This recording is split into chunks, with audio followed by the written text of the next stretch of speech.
ഇന്ന് തന്നെ ഡൗൺലോഡ് ചെയ്യൂ. കാണൂ നിങ്ങളുടെ ഫേവറേറ്റ് ഷോസ്.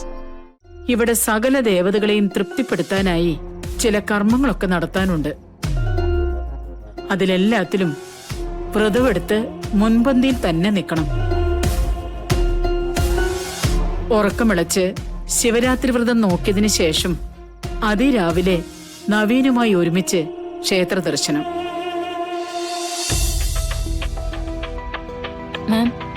സിനി, വീണ്ടും വീണ്ടും അവള് നാഗത്തിനെ കണ്ടോണ്ടിരിക്കുക. അവളുടെ തോന്നലൊന്നും അല്ല, സുമിത്രയും അവളും ഒന്നിച്ചാ കണ്ടത്. മാം, ഞാൻ പറയുന്നത് കൊണ്ടൊന്നും തോന്നരുത്. കളരിക്കലെ നാഗദൈവങ്ങള് അനുഗ്രഹിച്ചതും ആശീർവദിച്ചതും കൃഷ്ണയാ. ആ സ്ഥാനത്ത് മറ്റൊരാള് വരുമ്പോ നാഗങ്ങള് പ്രതികരിക്കുന്നാണോ? എനിക്കറിയില്ല സിനി. എനിക്ക് എന്റെ മോള് മാത്രമേ ഉള്ളൂ. ഇത്രയും കഷ്ടപ്പെട്ട് അവളുടെ ആഗ്രഹങ്ങളെല്ലാം നടത്തിക്കൊടുത്തു.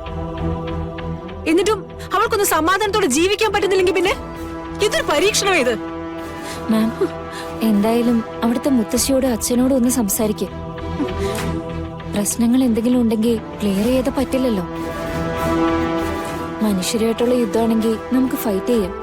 നാഗങ്ങളുമായിട്ടത് പറ്റില്ലല്ലോ. ശരി, അത് നോക്കണം.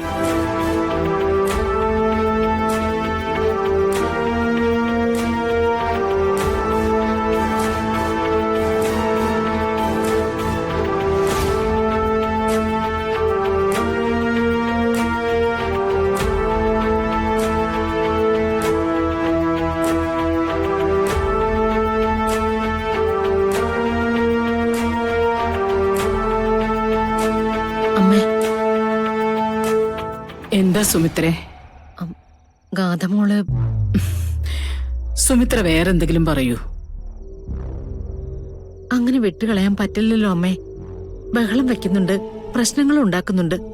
പക്ഷേ അത് കഴിഞ്ഞ് പേടിച്ചരണ്ടിരിക്കുന്നത് കാണുമ്പോ നെഞ്ചു പൊട്ടുക. ഒരു പെൺകുട്ടിയെ നമ്മുടെ വീട്ടിലേക്ക് വിവാഹം കഴിച്ചയക്കുമ്പോ ആ കുടുംബക്കാർക്ക് അവൾ ഇവിടെ സുരക്ഷിതയായിരിക്കും എന്നുള്ള പ്രതീക്ഷയായിരിക്കുമല്ലോ. ഇവിടെ നടക്കുന്ന കാര്യങ്ങളൊക്കെ കൃത്യമായിട്ട് സിത്താര അറിയുന്നില്ലേ? പിന്നെന്താ പ്രശ്നം? അമ്മേ, ഗാഥ ഇപ്പൊ പെരുമാറിയ പെരുമാറ്റം വച്ച് ഗാഥയെ നമുക്ക് കുറ്റപ്പെടുത്താൻ പറ്റുമോ? നമ്മുടെ കുടുംബത്തിന്റെ ശാപം, അതിനിടെ ഇടയ്ക്കിടെ ഉണ്ടാകുന്ന നാഗദർശനം, ഇതൊക്കെ സത്യം തന്നെയാണല്ലോ. ആ കുട്ടിയുടെ മനസ്സൊന്ന് നേരെയാക്കി എടുക്കാൻ നമുക്ക് കഴിയേണ്ടതല്ലേ? സുമിത്രയ്ക്ക് ഇപ്പൊ എന്താ വേണ്ടത്? ഗാഥമോളുടെ ഇപ്പോഴത്തെ അവസ്ഥയ്ക്ക് ഒരു പരിഹാരം വേണം. അത് ഏത് രീതിയിലായാലും കുഴപ്പമില്ല. എങ്കിലും ഒരു പരിഹാരം ഞാൻ പറയാം. അത് ചെയ്യാൻ പറ്റുമെന്ന് നീ ഒന്ന് ചോദിച്ചു നോക്ക്. അമ്മ വരൂ. വേണ്ട, വന്നു നിന്ന് ആ നിഷേധം കാണാൻ എനിക്ക് വയ്യ. വാ അമ്മേ, നമ്മുടെ നവീന്റെ ഭാര്യയല്ലേ, നമ്മുടെ കുട്ടിയല്ലേ. ആ, എന്നാ ആയിക്കോട്ടെ.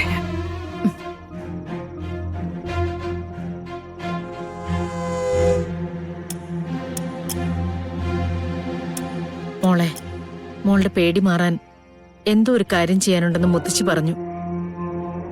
അതാ അമ്മ മുത്തശ്ശിയും കൂട്ടി വന്നത്.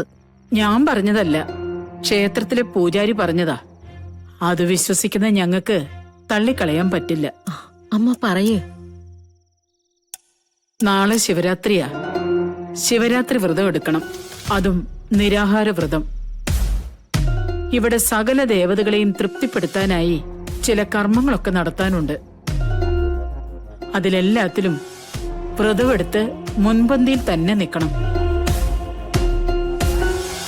ഉറക്കമിളച്ച് ശിവരാത്രി വ്രതം നോക്കിയതിനു ശേഷം അതിരാവിലെ നവീനുമായി ഒരുമിച്ച് ക്ഷേത്ര ദർശനം.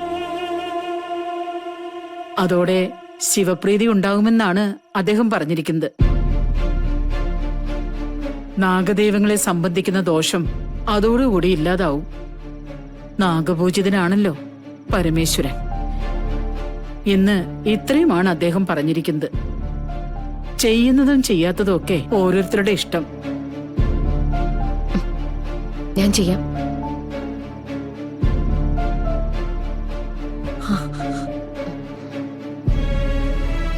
എന്റെ ഈ പേടി മാറുമെങ്കിലും, എല്ലാവർക്കും എന്നോട് പഴയതുപോലെ ഇഷ്ടം ഉണ്ടാവുമെങ്കിലും, മുത്തശ്ശി പറയുന്ന ഏത് ചടങ്ങിനും ഞാൻ തയ്യാറാണ്. ഞാൻ പറഞ്ഞില്ലേ അമ്മേ ഗാഥ സമ്മതിക്കുമെന്ന്. സമ്മതമല്ല, പൂർത്തിയാക്കലാണ് പ്രധാനം. ഞാൻ പൂർത്തിയാക്കും. ഇത് എനിക്ക് വേണ്ടിയാണെന്ന് എനിക്കറിയാം, നവീന് വേണ്ടിയാണെന്ന് എനിക്കറിയാം, ഞങ്ങളുടെ ജീവിതത്തിന് വേണ്ടിയാണെന്ന് എനിക്കറിയാം. എനിക്ക് എന്റെ നവീനോടൊപ്പം ജീവിക്കണം, കൊതി തീരുന്നത് വരെ ജീവിക്കണം.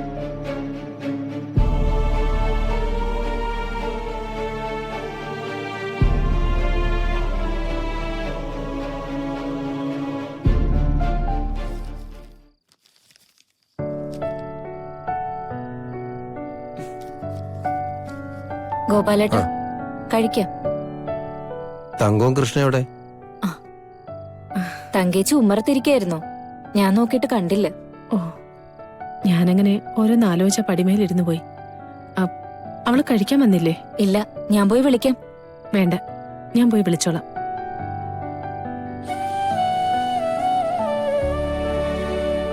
ഇന്ന് വന്ന് കേറിയപ്പോ മുതല് കൃഷ്ണമോൾ ഒറ്റ ഇരിപ്പാണല്ലോ. അതിനങ്ങനെ ഇരിക്കാൻ കാരണങ്ങൾക്ക് വല്ല പഞ്ഞുണ്ടോ സുനന്ദേ?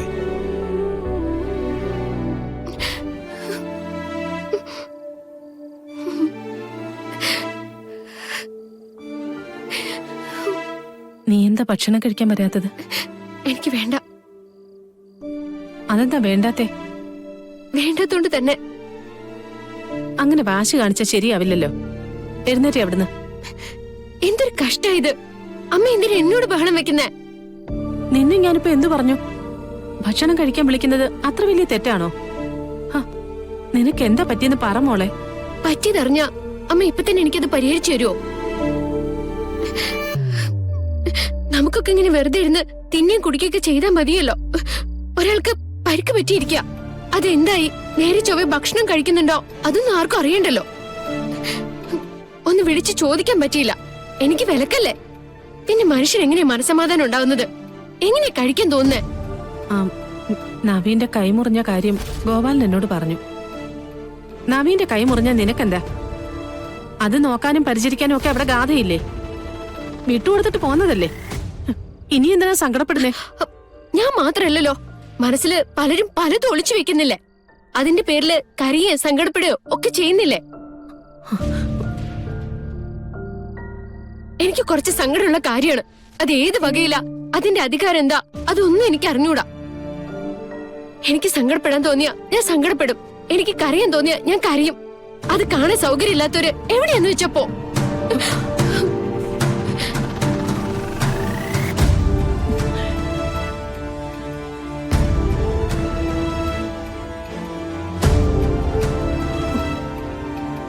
തങ്കം, ഇനി പോരെ.